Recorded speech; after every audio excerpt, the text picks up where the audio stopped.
नमस्कार, मैं प्रद्युम्न तिवारी आप सभी के समक्ष उपस्थित हूँ। मित्रों, फलित ज्योतिष सीखने के क्रम में आज हम ग्रहों की उच्च और नीच अवस्थाएं जान लेते हैं।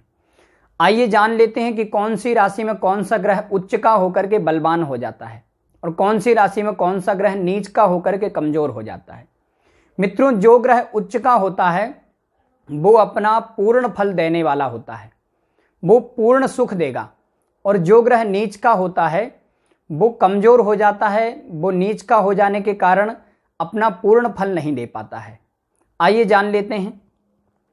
मित्रों, सूर्य मेष राशि में उच्च के होते हैं और यदि मेष राशि में सूर्य 10 अंश से कम हुए तो ये परमोच्च अवस्था के हो जाएंगे।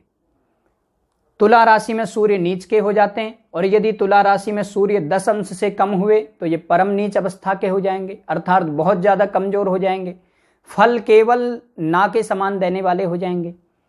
चंद्रमा वृषभ राशि में उच्च के होते हैं और यदि वृषभ राशि में चंद्रमा 3 अंश से कम हुए तो ये परमोच्च अवस्था के हो जाएंगे, बहुत बढ़िया फल देने वाले हो जाएंगे।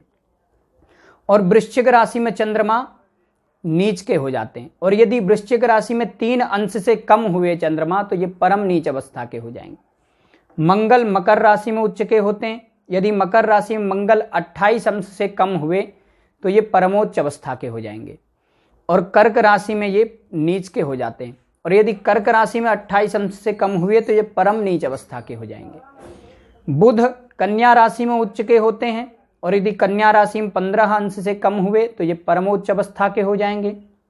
मीन राशि में बुध नीच के हो जाते हैं और यदि मीन राशि में 15 अंश से कम हुए तो ये परम नीच अवस्था के हो जाएंगे।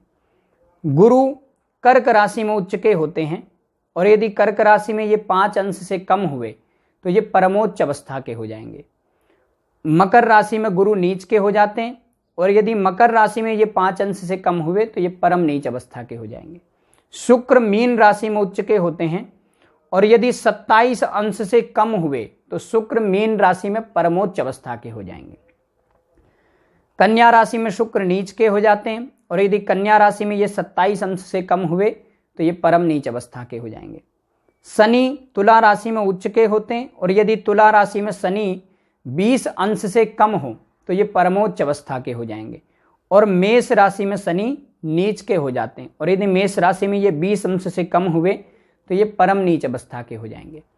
राहु मिथुन राशि में उच्च के होते हैं और धनु राशि में नीच के होते हैं। केतु धनु राशि में उच्च के होते हैं और मिथुन राशि में नीच के होते हैं। मित्रों, इसमें आपको एक चीज ध्यान में रखनी है कि जो ग्रह जितने अंश पर उच्च का होता है जिस राशि में, ठीक उसी राशि से 7वीं राशि में जाकर के उतने ही अंश पर परम नीच का भी होता है। आज इतना ही। नमस्कार।